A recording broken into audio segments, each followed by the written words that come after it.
ஒரு 600 வருஷத்துக்கு முன்னாடி மனுஷனுக்கு எவ்வளோ நெருக்கடி இருந்ததோ அதுபோல் 40 பங்கு இப்போ அதிகமாகிட்டு தான் கண்டுபிடிச்சி சொல்லியிருக்கிறாங்க. அவ்வளவு நெருக்கடிக்கு மத்தியில் நாம் வாழ்ந்துக்கிட்டு இருக்கிறோம். ஒரு 600 வருஷத்துக்கு முன்னாடி என் தலையில் 1 கிலோ வச்சுக்கிட்டு நின்னேன்னு வைங்க, இப்போ 40 கிலோ வச்சுக்கிட்டு நிற்கிறேன். அப்படி ஒவ்வொரு மனுஷனுக்கும் வாழ்க்கையில் நெருக்கடி அதிகமாக போச்சு. இப்போ இந்த நெருக்கடியில் முன்னாடிலாம் யாரோ ஒருத்தர் தான் தியானம் பண்ணுவாங்க. தியானம்னா ஒருத்தர் 2 பேர் காட்டுக்கு போய் தியானம் பண்ணிகிட்டு இருப்பாங்க 600 வருஷத்துக்கு முன்னாடி. இப்போ வீட்டுக்கு வீடு தியானம் நடக்குது. ஏன்னா அந்தளவுக்கு வாழ்க்கையில் ஒரு நிம்மதி வேணும் அப்படின்னு சொல்லி பண்ணிட்டாங்க. அதுக்கு தான் இயற்கை கொடுத்துருக்கிற ஒரு இயற்கையான வைத்தியம்தான் சிரிப்புங்கிறது. இதை பற்றி பெரியவங்கள்லாம் இப்போ ஆராய்ச்சி பண்ணிகிட்டு இருக்கிறாங்க. சிரிப்புங்கிறது நாம் பிறந்து ஒரு 6 மாதத்தில் தான் முதல் தடவையாக விவரமாக சிரிக்க ஆரம்பிக்கிறோமா. நம்ம பிறந்து 6 மாதத்துக்கு, அதாவது முதல் தடவை சிரிக்க ஆரம்பிக்கிறது ஒரு 6ஆவது வாரம், 1.5 மாதத்தில் தான் குழந்தை வந்து விவரமாக சிரிக்க ஆரம்பிக்குது. அப்புறம் அப்படியே சிரிக்க ஆரம்பிக்கிறோமா. அதெல்லாம் இப்போ கணக்கு எடுத்துருக்குறாங்க. ஒரு குழந்தை ஒரு நாளைக்கு 200 தடவை சிரிக்குதான் ஒரு குழந்தை. பெரியவங்கள்லாம் 15 தடவை சிரிக்கிறாங்களாம். 200 தடவை சிரிச்சுக்கிட்டு இருந்த நாம் அப்படியே குறைஞ்சி 15 ஆகிட்டு. அதனால தான் இருதய நோயெல்லாம் வருது, ஹார்ட் அட்டாக்லாம் வருதுன்னு கண்டுபிடிச்சிருக்கிறாங்க. 200 சிரிப்புக்கு வந்து அது வந்து இயல்புத்தன்மை, மனுஷனுடைய இயல்புத்தன்மை சிரிக்கிறது. அதுக்கு ஜோக்கே தேவைப்படாது. ஆனால் இப்போ காலங்காலமாக நாம் என்ன போதிக்கப்பட்டு வந்திருக்கிறோம்னா, சிரிப்புங்கிறது ஒரு பாவமான செயல். ஒரு முதலாளிக்கு முன்னாடி தொழிலாளி சிரித்தா மரியாதை குறைச்சல், ஒரு கணவனுக்கு முன்னாடி மனைவி சிரித்தா மரியாதை குறைச்சல், அது மாதிரி ஒரு வாத்தியாருக்கு முன்னாடி பையன் சிரித்தா மரியாதை குறைச்சல், ஒரு ஆஃபீஸருக்கு முன்னாடி பியூனு சிரித்தா மரியாதை குறைச்சல், இப்படின்னு சொல்லி சிரிப்புங்கிறது ஏதோ மரியாதை குறைவான செயல்னு காலங்காலமாக நாம் போதிக்கப்பட்டு வந்திருக்கிறோம். இப்போ மரபு ரீதியாகவே அந்த சிரிப்பு வந்து நம்மகிட்ட சிறைப்பட்டுருக்கு தான், அடங்கி போச்சு. அந்த சிறைப்பட்டிருக்கிற சிரிப்பை வெளியில் கொண்டு வர்றதுக்கு தான் ஜோக்குன்னு ஒரு சாவியை போட வேண்டியிருக்கு. வேறு இந்த ஜோக்குக்கும் சிரிப்புக்கும் சம்மந்தம் இல்லை. அதை ஏற்கனவே இருக்கிறத வெளில கொண்டு வரதுக்கு ஒரு சாவி மாதிரி உபயோகப்படுதுன்னு இப்போ அதை பற்றி ஆராய்ச்சி பண்ணுறவங்களாம் சொல்கிறாங்க. ஏன்னா சிரிப்புக்கு ஜோக்கு தேவைப்படாது. இப்போ ஒரு குழந்தை தொட்டிலில் படுத்துருக்குன்னு வைங்களேன், குழந்தை தொட்டிலில் இருக்குது, அது முகத்துக்கிட்ட போய் ஒரு கிளுகிழுப்பை ஆட்டுங்க சிரிக்கும். அந்த கிளுகிழுப்பை சத்தமே சிரிக்க வைக்கிறதுல அதுதான் மனுஷனுடைய இயல்புத்தன்மை. அது என்ன ஜோக்காது? சத்தம். ஒரு கிளுகிழுப்பையை கொண்டு போய் குழந்தை முகத்துக்கிட்ட ஆட்டினா சிரிக்குதே, அதுதான் இயல்புத்தன்மை. அதே கிளுகிழுப்பையை ஒரு தாத்தா மூஞ்சிக்கிட்ட ஆட்டுங்க, கோவம் வந்துடும், அடிக்க வருவார். என்னடா விளையாட்டு இது அப்படிம்பார். ஏன்னா அவர் சிரிச்சுக்கிட்டு இருந்தவர், அப்படி இருந்தவர் ஒரு காலத்தில். ஒரு கிளுகிழுப்புக்கு சிரித்தவர் ஒரு காலத்தில் இப்போ கோவப்படுறாருன்னா அந்த அளவுக்கு நம்ம மாறி போயிட்டே வந்துக்கிட்டு இருக்கிறோம். அதனால் வந்து அந்த இயல்புத்தன்மை மாறாமல் இருக்கணுங்கிறது ரொம்ப முக்கியம். அதுக்காக எல்லோரையும் குழந்தையாக்க முடியாது. மனுஷன் வந்து எல்லோரும் இனிமேல் வந்து வயசுங்கிறது கூட ஆகிட்டே தான் இருக்கும். அதுக்காக குறைச்சிக்கிட்டே போக முடியாது. அதுக்கு யாராவது மருந்து கண்டுபிடிச்சாதான் உண்டு. ஆனால் ஒருத்தர் மருந்து கண்டுபிடிச்சாராம், சொல்லுவாங்க. ஒரு டாக்டர் வந்து ஒரு மாத்திரை கண்டுபிடிச்சாராம். ஒரு மாத்திரை சாப்பிட்டா ஒரு வயசு குறையும், ஒரு மாத்திரை சாப்பிட்டா ஒரு வயசு குறையும் அப்படின்னு ஒரு மாத்திரையை கண்டுபிடிச்சிருக்காரு. ஒரு பாட்டி அம்மா, 90 வயசு பாட்டி, அது போயிருக்கு. அதே டாக்டர்கிட்ட போய், ஐயா எனக்கு ஒரு பாட்டில் மாத்திரை கொடுங்க, இந்த வயசு குறையிற மாத்திரை அப்படின்றது. அவர் ஒரு பாட்டில் கொடுத்தார் மாத்திரை. பாரும்மா பாட்டியம்மா, ஒரு மாத்திரை சாப்பிட்டா ஒரு வயசு குறையும், எடுத்துகிட்டு போகணும்னு கொடுத்துருக்காரு டாக்டர். இந்த 90 வயசு பாட்டி எடுத்துகிட்டு வீட்டுக்கு வந்துட்டு மறுநாள் அதே டாக்டர்கிட்ட போயிருக்கு. 30 வயசு பொண்ணாக போச்சான். 30 வயசு பொண்ணாக மாறி அதே டாக்டர்கிட்ட போயிருக்கு. இடுப்பில் ஒரு கை குழந்தை, அது சட்டை கிட்ட போடாமல் கட்டவரில் வாயில் வச்சுட்டு உட்காந்துருக்கு. நேராக டாக்டர்கிட்ட போய், டாக்டர் நேற்று வந்தேன், ஏதோ ஒரு மாத்திரை சாப்பிட்டா ஒரு வயசு குறையுன்னீங்க, நான் ஏதோ ஒரு ஆர்வத்தில் ஒரு 30-40 மாத்திரை சாப்பிட்டேன், இப்படி ஆகிட்டேன் அப்படின்னு. இப்போ டாக்டர் சொல்லியிருக்காரு, இதுக்கு ஏமா வருத்தப்படுற, எல்லோரும் வந்து வயசு குறையணும்னு தான் நினைக்கிறாங்க, உனக்கு வயசு குறைஞ்சிட்டுது, நீ சந்தோஷப்படு, இதுக்கே மறுபடியும் என்னகிட்ட வந்திருக்கிற அப்படின்னாரான் டாக்டர். அப்போ அந்த அம்மா சொல்லித்தேன், அதை என்னை பற்றி பரவாயில்ல டாக்டர், என் இடுப்பில் பாருங்கள் கை குழந்தை, இது சட்டை கிட்ட போடாமல் உட்காந்துருக்கு, கட்டவரில் வாயில் வச்சுட்டு உட்காந்துருக்கு, இது ரொம்ப ஆர்வத்தில் ஒரு 70 மாத்திரையை சாப்பிட்டு விட்டுது, இது என் வீட்டுக்காரரு. இவர் வந்து இடுப்பை விட்டு கீழே இறங்க மாட்டேங்கிறாரு. நான் எதையாவது கொடுத்து இனிமேதான் வயசை கூட்டி இறக்கி விடுவேன் டாக்டர் அப்படின்னு தான். அவர் வந்து ஏதோ நமக்கும் இதுக்கும் சம்மந்தம் இல்லைங்கிறது மாதிரி கட்டாரில் வச்சுட்டு அவர் பாட்டு உட்காந்துருக்கார். ஏதோ நமக்கு இந்த உலகமே இல்லை, நமக்கு சம்மந்தம் இல்லைங்கிற மாதிரி உட்காந்துருக்காரு. இப்படியே நான் தூக்கிட்டு எங்கே அலையிறது இது அப்படின்னு தான். அதனால் வந்து வயசை குறைக்கிறது இயற்கைக்கு விரோதமாக நாம் பண்ண முடியாது. ஆனால் இந்த இயல்புத்தன்மை மாறாமல் வச்சுக்கலாம். குழந்தை மாதிரி மாற முடியாதே தவிர அந்த குழந்தை தன்மையோடு வாழறதுக்கு கற்றுக்கணும். அதுதான் வாழ்க்கையில் இன்பமாக வாழறதுக்கு வழி. குழந்தைத்தனமாக இருக்கக்கூடாது, குழந்தை தன்மையோடு இருக்கணும்னு சொல்லுவாங்க. குழந்தை தன்மைங்கிறது வேறு, குழந்தைத்தனம்ங்கிறது வேறு. அப்படி ஒரு மாத்திரை கண்டுபிடிச்சிட்டா இப்போ யாராவது ஒருத்தவங்க இடுப்பில் குழந்தைய தூக்கிட்டு போனால் போய் கேட்கணும், ஏம்மா இது ஏன் வீட்டுக்காரரா உன் குழந்தையா அப்படின்னு கேட்டு அதுக்கப்புறம் அவருக்கு வணக்கம் சொல்லணும். இப்படிலாம் ஆகிடும் நிலைமை. இயற்கையை நம்ம மாற்ற முடியாது, அதுக்கு தகுந்தாப்புல தான் நாம் பண்ணணும். குழந்தை தன்மையோடு வாழறதுக்கு குடும்பத்தில் குழந்தை தன்மைங்கிறது எப்படின்னா, இப்போ ஒரு சில பேருக்கு அந்த குழந்தைத்தன்மை உண்டு. ஒரு வீட்டில் ஒரு புள்ள படுத்துருக்கு, அம்மா எழுப்புறாங்க, காலேஜுக்கு நேரமாச்சு எழுந்திரிப்பா, காலேஜுக்கு நேரமாச்சு எழுந்திரிப்பா அப்படின்ட்டு. அந்த அம்மா அந்த புள்ளை சொல்லியிருக்கு, ஐயோ எனக்கு காலேஜுக்கு போகிறதுக்கே பிடிக்கலம்மா, என்னை தொந்தரவு பண்ணாத, காலேஜுக்கு போகிறதுக்கு எனக்கு பிடிக்கல அப்படின்னு தான். அப்போ அந்த அம்மா சொல்லியிருக்கு, ஏன் உனக்கு காலேஜுக்கு போகிறதுக்கு பிடிக்கல, கல்லூரிக்கு போகிறதுக்கு, அதுக்கு 2 காரணம் சொல்லு அப்படின்னு இருக்கா. அப்போ அந்த புள்ளை சொல்லிச்சான், ஏன் பிடிக்கலன்னா கல்லூரியில் இருக்கிற வாத்தியாருக்கும் என்ன பிடிக்க மாட்டேங்குது, ஆசிரியர்களுக்கும். 2வது காரணம், கல்லூரியில் படிக்கிற மாணவர்களுக்கும் என்ன பிடிக்கல, அதனால் நான் காலேஜுக்கு போக மாட்டேன்ற குழந்தை புள்ள சொல்லியிருக்கு. அம்மா அப்படிலாம் நீ இதுக்காக போகாமல் இருக்கக்கூடாது, நீ போய் தான் ஆகணும் அப்படின்னு பிடிவாதமாக அந்த அம்மா பிள்ளைய எழுப்புனாங்களாம். சரி, நான் எதுக்கு காலேஜ் போகணும்னு சொல்கிறேன், அதுக்கு நீ 2 காரணம் சொல்லு அப்படின்னு தான் அந்த புள்ள. அப்போ அந்த அம்மா சொன்னாங்களாம், நீ ஏன் காலேஜுக்கு போகணும்னா, முதல் காரணம் உனக்கு வயசு 52, 2வது காரணம் நீ தான் பிரின்சிபால் அப்படின்னு தான். என்ன இருந்தாலும் அவங்க அம்மாவுக்கு அது புள்ள தானே, அதுதான் குழந்தைத்தன்மைங்கிறது. 52 வயசுலேயும் குழந்தைத்தன்மையோடு இருக்கார் பாருங்கள், அதுதான் அந்த குழந்தைத்தன்மையோடு வாழறது தான் வெற்றிக்கு வழின்னு சொல்லுவாங்க. ஒருத்தன் தன்னுடைய நண்பனை வழியில் பார்த்தான், என்னப்பா லெட்டர் போட்டுனே கிடச்சிதா அப்படின்னா, ஓ கிடச்சிதேன்னா அவன். இவன் உடனே, ஏன்டா போய் சொல்கிற, நான் உனக்கு லெட்டரே போடலை, சும்மா தான் கேட்டேன், உடனே கிடச்சிட்டுதுங்கிறிய அப்படின்னா. லெட்டர் போட்டேன்னு நீ போய் சொல்கிறப்போ அது கிடைச்சிதுன்னு நான் போய் சொல்லக்கூடாதா அப்படின்னு நானா அவன். இப்படிப்பட்டவங்க சில பேர் இருந்தால் கூட இன்னைக்கு கடிதம் மூலமாக தொடர்பு கொள்ளாதவங்க இருக்கவே முடியாது. அந்த அளவுக்கு அது அவசியமான ஒன்றாயிட்டுது. இந்த அஞ்சல் அட்டைகள் எப்படி ஆரம்பமாச்சு தெரியுமா? ஆஸ்திரியா நாட்டில் ஒரு பேராசிரியர் இருந்தார். அவர் பேர் இம்மானுவேல் ஹெர்மன். அவர் ஒரு நாள் ஒரு பத்திரிகையில் கட்டுரை எழுதினாராம். இது நடந்தது 1869. அவர் எழுதின கட்டுரையில் மக்கள் அதிகம் செலவு இல்லாமல் ஒருத்தருக்கு ஒருத்தர் தகவல் பரிமாறிக்கிறது எப்படி அப்படிங்கிறத பற்றி எழுதியிருந்தார். அதுக்கு சில யோசனைகளை அவரே எழுதியிருந்தாராம். எப்படின்னா, அந்த கட்டுரையை எல்லாரும் படித்து பார்த்துருக்குறாங்க, அவர் சொன்ன யோசனைகள் என்னன்னு. அது அரசாங்கத்தின் கவனத்துக்கும் அது போச்சான். ஆகா, இது அவர் சொல்கிற யோசனை நல்லா இருக்கும் போல் இருக்கு அப்படின்னு அவங்களே நினச்சிருக்கிறாங்க. அவ்வளவுதான். உடனே அந்த யோசனையை நடைமுறைக்கு கொண்டுகிட்டு வந்தாங்களாம். பேராசிரியர் இம்மானுவேல் ஹெர்மனின் யோசனைப்படி அச்சடித்த அரசு முத்திரையோட அரசாங்கம் அஞ்சல் அட்டைகளை வெளியிட ஆரம்பிச்சுதான். 1869 அக்டோபர் 7ஆம் தேதி இது நடந்திருக்கு. உலகின் முதல் அஞ்சல் அட்டை வெளிவந்த நாள் அது. அப்போதான் அதுக்கு பேர் என்ன தெரியுமா? அதாவது கரஸ்பாண்டிங் கார்டு அப்படின்னு பேராது. அதுக்கப்புறம் என்ன ஆச்சுன்னா, உடனடியாக அமெரிக்காவிலேயே இது மாதிரியான கார்டுகளை வெளியிட ஆரம்பிச்சிட்டாங்க. அங்கே இதுக்கு என்ன பேர் தெரியுமா? Postal card. அதுக்கப்புறம் 1870 இங்கிலாந்துலேயும் இதை வெளியிட்டாங்களாம். அதை வெளியிட்ட முதல் நாள் அன்னைக்கு என்ன நடந்தது தெரியுமா? மக்கள்லாம் ஏதோ நியாய விலை கடையில் நிற்கிறது மாதிரி பெரிய பெரிய கியூ வரிசையில் நின்று இதை வாங்கினாங்களாம். நம்ம நாட்டில் முதல் அஞ்சலகம் 1927 கல்கத்தாவில் ஆரம்பமாயிருக்கு. இன்னைக்கும் அஞ்சலகம் இல்லாத இடமே இல்லை. அந்த அளவுக்கு அஞ்சல் போக்குவரத்து அதிகமாக இருக்குது. அன்னைக்கு உள்நாட்டில் ஒருத்தருக்கு ஒருத்தர் தகவல் பரிமாற்றம் செய்து கொள்ள மலிவான ஒரு அஞ்சல் அட்டையை அரசாங்கம் வெளியிடலாம் அப்படின்னு பேராசிரியர் எழுதின கட்டுரை இன்னைக்கு எந்த அளவுக்கு ஆகியிருக்கு பார்த்தீங்களா? ஒருத்தன் ஒரு தபால் பெட்டிக்கு பக்கத்தில் தலையை வச்சுக்கிட்டு அவன் பாட்டுக்கு நின்றுட்டு இருந்திருக்கான். அங்கே இருந்து இன்னொருத்தன் கேட்டிருக்கான், என்ன ஆச்சுன்னு. கொஞ்ச நேரத்துக்கு முன்னாடி இந்த தபால் பெட்டியில் ஒரு கார்டு எழுதி போட்டேன், விவரமெல்லாம் நல்லா தான் எழுதியிருக்கிறேன், ஆனால் அட்ரஸ் எழுத மறந்துட்டேன் அப்படின்னு நானா. உடனே அவன், அதுக்காக கவலைப்படாத, நான் போட்ட கார்டில் அட்ரஸ் எல்லாம் பின்கோடு உள்பட கரெக்டாக எழுதியிருக்கேன், ஆனால் விவரம் எழுத மறந்துட்டேன் நானா. கவலைப்படாத, கொஞ்ச நேரத்தில் தபால்காரர் வருவார், பெட்டியை திறந்ததும் நம்ம லெட்டரை கேட்டு வாங்கிக்கலாம்னா ஒருத்தன். கொஞ்ச நேரத்துக்கு முன்னாடி அவர் வந்தார், கேட்டேன், அதுக்கப்புறம் தான் மனசுக்கு ரொம்ப கஷ்டமாக போச்சு நானா. இவன் ஏண்டான்னு கேட்டிருக்கான். அவன், இது தபால் புட்டு இல்லையா? குடும்பத்தில் ஒருத்தர் அனுசரிப்பு தன்மைங்கிறது ரொம்ப அவசியம்.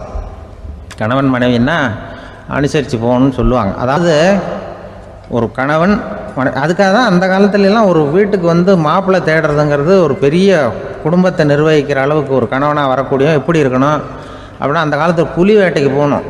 ஒரு பொண்ணுக்கு மாப்பிள்ளை தேடுறதுன்னா நம்ம தமிழ் பழக்கம் என்னென்னா, காட்டுக்கு போய் ஒரு புலியை வேட்டையாடிட்டு வரணும்.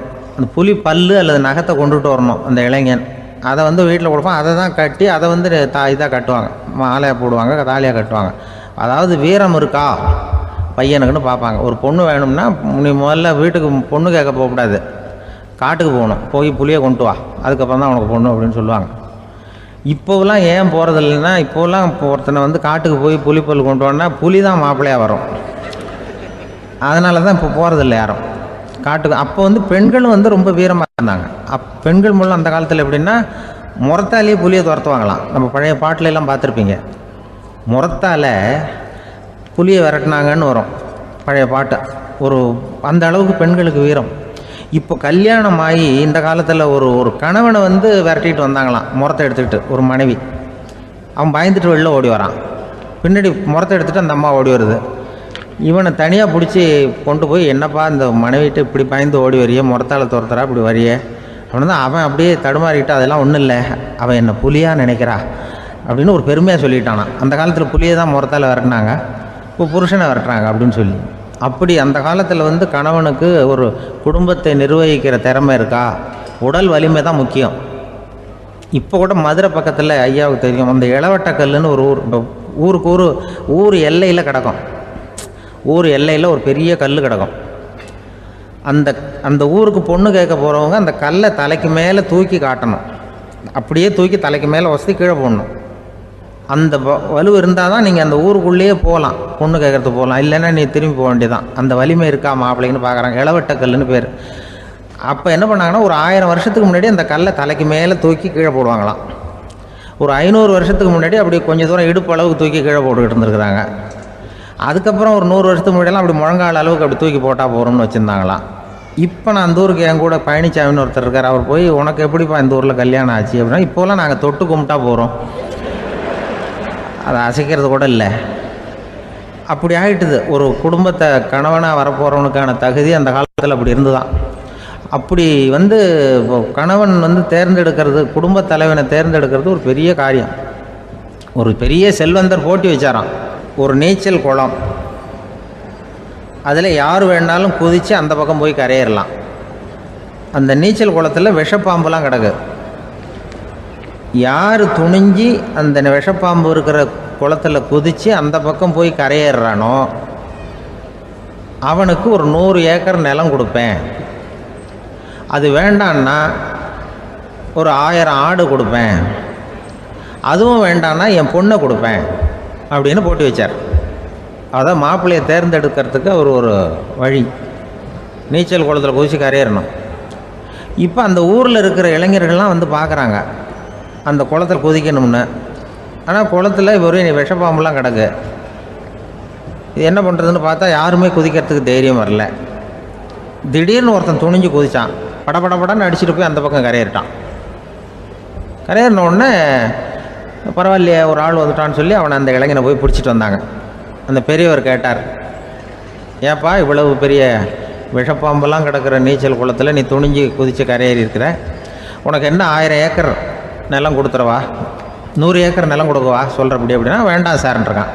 ஓஹோ அப்படின்னா ஒரு 1000 ஆடு வேணுமா உனக்கு அப்படின்னா, அதுவும் வேண்டாம் சார்.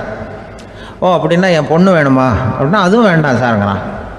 அப்புறம் எதுக்குடா குதிச்சுன்ட்டு, என்ன உனக்கு என்ன தான் வேணும் அப்படின்னு கேட்டிருக்கார். என்னை எவன் பிடிச்சி தள்ளி விட்டவன்னு தெரியணும் அப்படின்றான். அதுக்காக அவன் பார்த்துருக்கான். அப்படி இருந்தால் தான் துணிச்சல் வரும் இந்த காலத்தில்.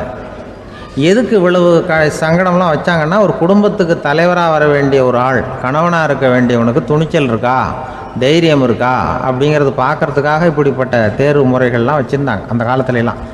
இப்போலாம் கல்யாணம் பண்ணுறது ஆளுக்கு நேரில் பார்க்காமலே கூட கல்யாணம் நடக்குது இன்டர்நெட்டில். இப்போ சர்டிஃபிகேட் கேட்குறாங்க, நோய் நொடி இல்லாமல் இருக்காரா பார். காட்டுக்கெலாம் போக வேண்டாம், நேராக ஆஸ்பத்திரிக்கு போய் ஒரு சர்டிஃபிகேட் வாங்கிட்டு வா, உனக்கு ஒன்றும் வியாதி இல்லைன்னு ப்ரூவ் பண்ணு, அதுக்கப்புறம் பார்த்துக்கலாம், மற்றதை பேசுவோம் அப்படின்னு சொல்லி அப்படி இருக்குது நிலைமை. அதனால் குடும்பத்தில் வந்து அந்த கணவனாக இருக்கிற வேண்டியவனுக்கு பொறுப்பு அதிகம். ஏன்னா எல்லாத்தையும் அனுசரித்து போக வேண்டியதாக வந்தான். ஒரு அரசன், அவனுக்கு வயசாயிட்டுது. அதனாலேயே இந்த கவலை பயம் எல்லாமும் அதிகமாயிட்டுது. மரண பயம், ராத்திரியில் சரியாக தூங்க முடியல, இப்படி ஆயிட்டுது நிலைமை. அந்த அரசன் ஏற்கனவே எப்படின்னா போர்க்களங்களில் எத்தனையோ பேரை ஓட ஓட விரட்டி இருக்கிறான். இருந்தாலும் இப்போ அந்த துணிச்சல்லாம் எங்கேயோ போயிட்டுது. பேசாமல் படுத்துருக்கிறான். அப்படியே படுத்தாலும் தான் தூக்கம் வர மாட்டேங்குது. என்ன பண்ணலாம்னு யோசித்தான் இந்த மன்னன். உடனே எல்லா அமைச்சர்களையும் கூப்பிட்டான். எனக்கு நிம்மதி இல்லை, எதை நினச்சாலும் பயமாக இருக்குது, எனக்கு ஒரு ஆலோசனை சொல்லுங்க அப்படின்னா. என்ன ஆலோசனை வேணும் அப்படின்னு சொல்லி கேட்டாங்க. எனக்கு ஒரு நெருக்கடியான சந்தர்ப்பம் ஏற்பட்டு போச்சுன்னு வச்சுக்கோங்க. அந்த நேரத்தில் நீங்கள் யாருமே என் பக்கத்தில் இல்லை ஆலோசனை சொல்கிறதுக்கு அப்படின்னா, அந்த சமயத்தில் எனக்கு உபயோகப்படுற மாதிரி ஒரு வாசகம், பொன்மொழி ஏதாவது சொல்லுங்கள். அதை நான் என்னுடைய வைர மோதிரத்துக்கு அடியில் பதிச்சு வச்சுக்கிறேன் அப்படின்னார். தேவைப்படுறப்போ உதவும் அப்படிங்கிறதுனால. அவர் போட்டிருந்த மோதிரமும் அதுக்கு தகுந்த மாதிரியே திறந்து மூடுறது மாதிரி அமைஞ்சிருந்தது. ஏதாவது வாசகம் எழுதுனா உள்ற வச்சுக்கலாம், அதுக்கான வசதி அதில் இருந்தது. அமைச்சர்கள்லாம் யோசனை பண்ணாங்க. இது மாதிரி ராஜா கேட்குறாரு, என்ன வாசகம், அதாவது பொன்மொழி சொல்லலாம் அப்படின்னு எல்லாரும் யோசனை பண்ணாங்க. ஒருத்தருக்குமே சரியாக தோணலை, ஒரே குழப்பமாக இருந்தது. ஏன்னா நெருக்கடியான சமயத்தில் உபயோகப்படுறது மாதிரி ஒரு பொன்மொழி வேணும்னு சொல்லியிருக்கிறார். அப்படி இப்படி யோசித்து பார்த்தா ஒன்றுமே தோணலை. எல்லாரும் குழம்பிக்கிட்டு இருந்த நேரத்தில் ஒரு பெரியவர் அந்த பக்கமாக வந்தார். அவர் சொன்னார், நான் வேணும்னா அதுக்கு பொருத்தமாக ஒரு வாக்கியம் சொல்கிறேன், ஆனால் ஒரு நிபந்தனை. அதை யாரும் ரொம்ப ஆர்வம் காரணமாக அவசரப்பட்டு படிச்சிடக்கூடாது. அதை ரகசியமாக அந்த மோதிரத்துக்குள்ளே எழுதி வச்சுக்கணும். எப்போவாவது இக்கட்டில் மாட்டிக்கிற சமயத்தில் மட்டும் வேறு வழியே இல்லை அப்படிங்கிற நிலைமையில் மட்டும்தான் அதை திறந்து பார்க்கணும். அப்படி நீங்கள் இருக்கிறதா இருந்தால் நான் அதை சொல்கிறேன் அப்படின்னார் அந்த பெரியவர். சரின்னு ஒத்துக்கிட்டாங்க எல்லாரும். அதே மாதிரி அவர் ஒரு வாக்கியத்தை சொன்னார். அவர் சொன்ன வாக்கியத்தை ரகசியமாக மோதிரத்துக்குள்ளே பதிச்சு மூடியாச்சு. ராஜா அதை விரலில் மாட்டிக்கிட்டார். கொஞ்ச நாள் ஆச்சு. அந்த ராஜாவுக்கு ஒரு சோதனை வந்தது. என்ன சோதனைன்னா, அடுத்த நாட்டு மன்னன் படையெடுத்துக்கிட்டு வந்துட்டான். அவன் இவர்கிட்ட ஏற்கனவே தோற்று போனவன், ஒரு வெறியில் வந்திருக்கிறான். தோற்று போனவன் மறுபடியும் சண்டைக்கு வந்தால் எப்படி வருவானோ அப்படி வர்றான். ஒரு வெறியில் வந்தால் ஜெயிச்சுட்டான். என்னாச்சு, இவரோட நிலைமைன்னா நாட்டை இழந்துட்டார், எல்லாத்தையும் இழந்துட்டார். கடைசியாக ஒரு அடிபட்ட குதிரையில் ஏறி தப்பிச்சு போயிட்டார், வேறு வழி இல்லைன்னு. பின்னாடி துரத்திக்கிட்டு வராங்க. இவர் ஒரு மலை உச்சிக்கு போயிட்டார். அதுக்கும் அப்பால் போக முடியாது, ஏன்னா அந்த பக்கம் பயங்கர பள்ளம். உல்லாச பயணிகள் கண்டு கழிக்கிற இடம் அது. ஆனால் இவருக்கு அது சாவு பயணத்தின் வாசல், திரும்பவும் முடியாது.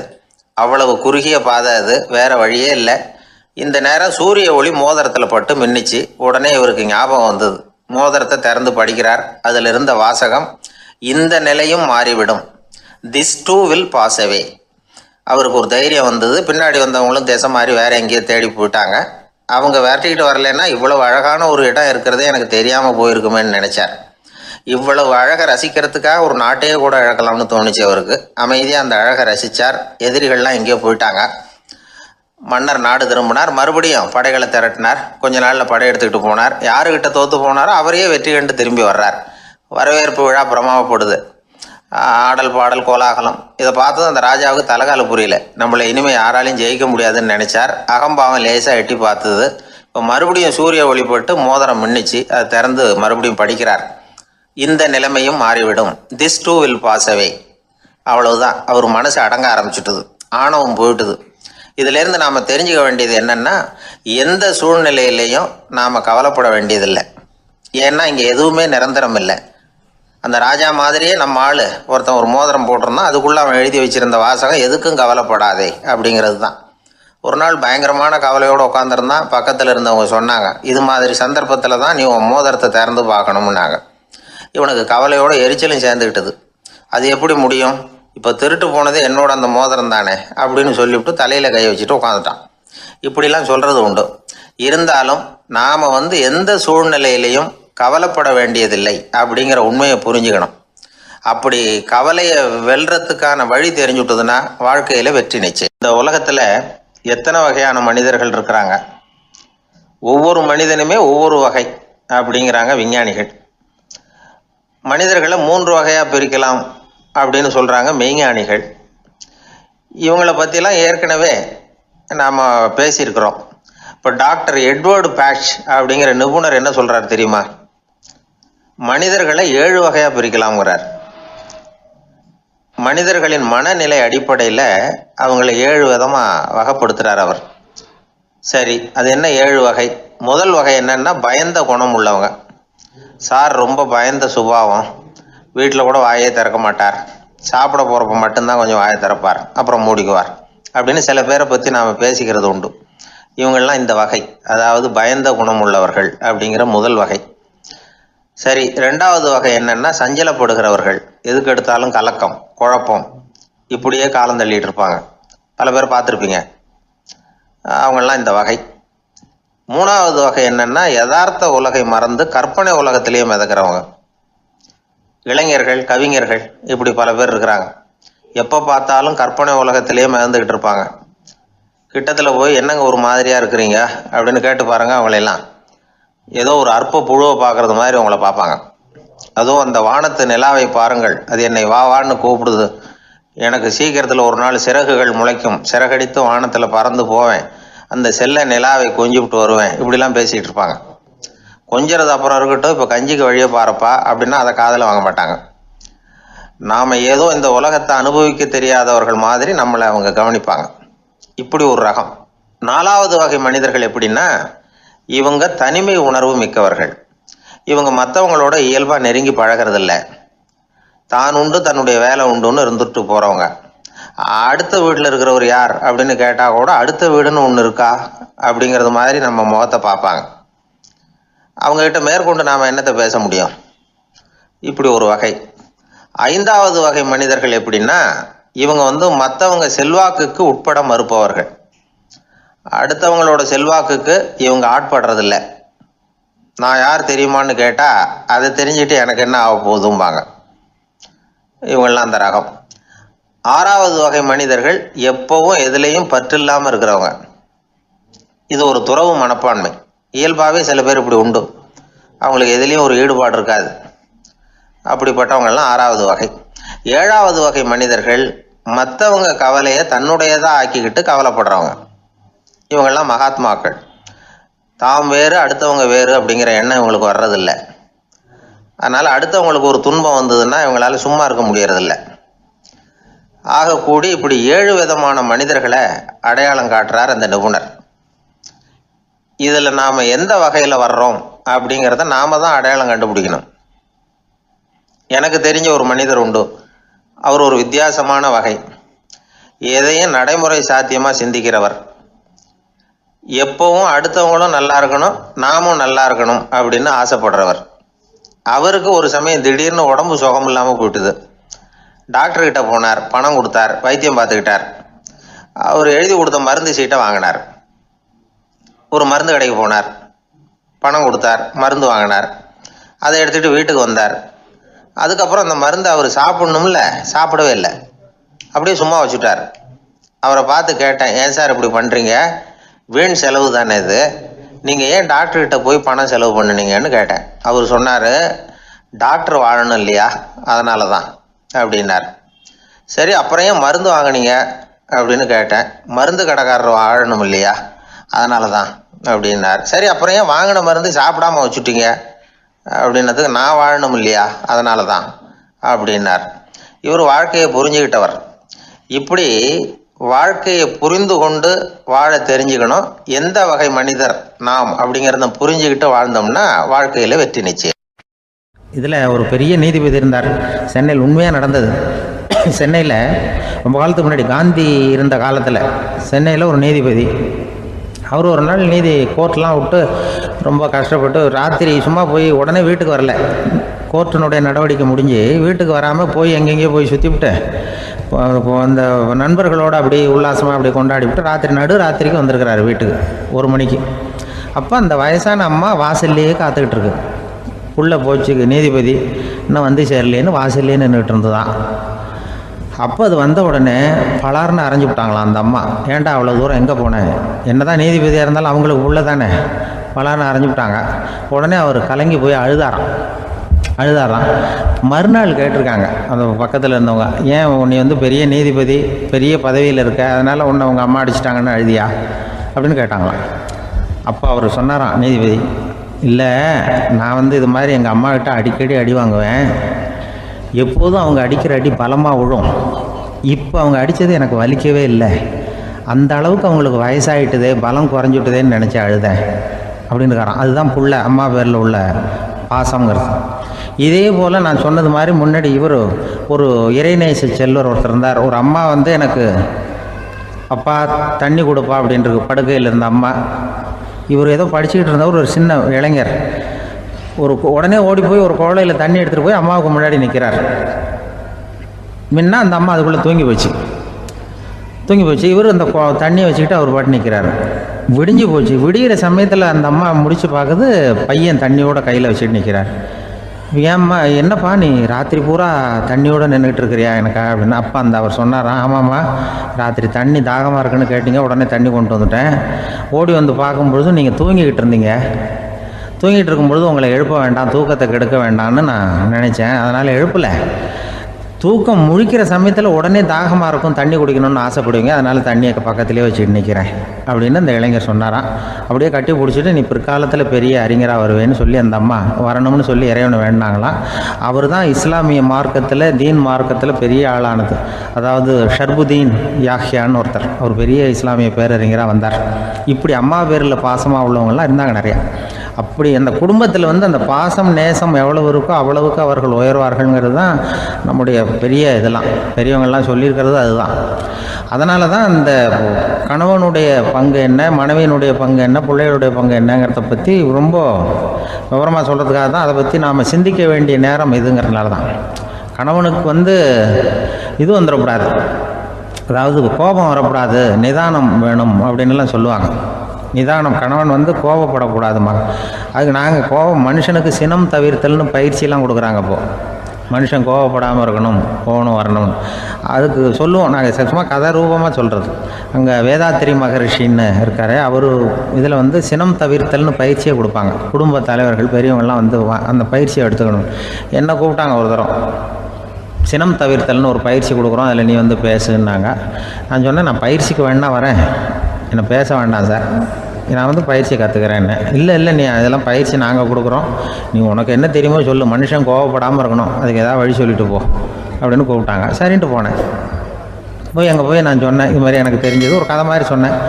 மீனம்பாக்கம் ஏர்போர்ட், அங்கே ஜப்பானுக்கு போக வேண்டிய ஒரு பிரயாணி லக்கேஜோடு நிற்கிறார் நிறையா. இதை வாங்கி பிளேனில் ஏற்றக்கூடிய ஒரு தொழிலாளி அவர்கிட்ட ஒரு சண்டை போடுறார், அடிக்க போகிறார், திட்டுறாரு, கண்ணாமண்ணு திட்டுறார். அவர் இதை ஒருத்தர் பார்த்துக்கிட்டே இருக்கார். அந்த சினம் தவிர்த்தல் பயிற்சி கொடுக்குற பேராசிரியர் ஒருத்தர் பார்த்துக்கிட்டே இருக்கார். இது எப்படி இவன் இந்த ஆள் அவ்வளவு கோபமாக அடிக்க போகிறான், திட்டுறான் அந்த பெரிய மனுஷன், இவர் பதிலுக்கு அவர் திட்டவே இல்லையே. அந்த தொழிலாளி சிரிச்சுக்கிட்டே சரி சார் அப்படின்னுட்டே இருக்கான். இவர் லக்கேஜை வாங்கி பிளேனில் ஏற்றுற தொழிலாளி இப்போ கண்ணாவுன்னு அடிக்க போகிறான், திட்டுறான், முகம் செவந்து போச்சு. இவருக்கு என்ன ஆச்சரியம்னா, இந்த ஆள் இவ்வளவு கோவப்படுறான், அதை வாங்கி அந்த தொழிலாளி கொஞ்சம் கூட முகத்தில் கோபமே படலையே, சிரித்த முகத்தோடு இருக்கானே, இவன் வந்து நமக்கு பயிற்சி வகுப்பு எடுக்கலாம் போல இருக்கே அப்படின்னு இவர் நினச்சிட்டார். ரொம்ப நேரம் அவர் கத்திக்கிட்டு இருந்தார். சரி சார்ன்ட்டு அதை வாங்கிட்டு அவர் போயிட்டார். போனதுக்கப்புறம் அவர் இந்த ஆள் அப்புறம் பிளேன் வந்தது, ஏறி அவர் போயிட்டார், ஜப்பானுக்கு போயிட்டார். அதுக்கப்புறம் இந்த சினம் தவிர்த்தல் பேராசிரியர் ஓடி போய் அந்த தொழிலாளியை பிடிச்சி கொண்டு வந்தார். இந்த பாருப்பா, நான் வந்து காலையிலேருந்து பார்த்துக்கிட்டு இருக்கேன், அந்த ஆள் உன்னை அடிக்க வந்தான், திட்ட வந்தான், இவ்வளவு கோவப்படுறான், உனக்கு பதிலுக்கு நீ கோவமே படலையே, உனக்கு கோவமே வராதா, அது எப்படி நீ சினம் தவிர்க்கிறது, எப்படி உனக்கு கோவமே வரலையா அப்படின்னு கேட்டிருக்கார். அப்போ அந்த தொழிலாளி சொன்னாரா, அப்படி இல்லை சார், மனுஷன்னு பிறந்தால் கோவம் படாமல் இருக்க முடியாது, எல்லாருக்கும் கோவம் வரும், அது அவங்கவுங்க வழியில் டீல் பண்ணுவாங்க, நான் அதை என் வழியில் டீல் பண்ணேன், அவ்வளோதான். அப்போ அவர் திட்டும் பொழுது உனக்கு கோபம் வந்தது தானே? வந்தது சார். அப்போ அது எப்படி டீல் பண்ணேன்னு கேட்டிருக்காரு. அப்போ இவன் சொன்னானா, ஒன்றும் இல்லை சார், அந்த அந்த பிரயாணி வந்து இப்போ ஜப்பானுக்கு போயிட்டுருக்கார், அவர் லக்கேஜெலாம் அமெரிக்கா போயிட்டுருக்கு.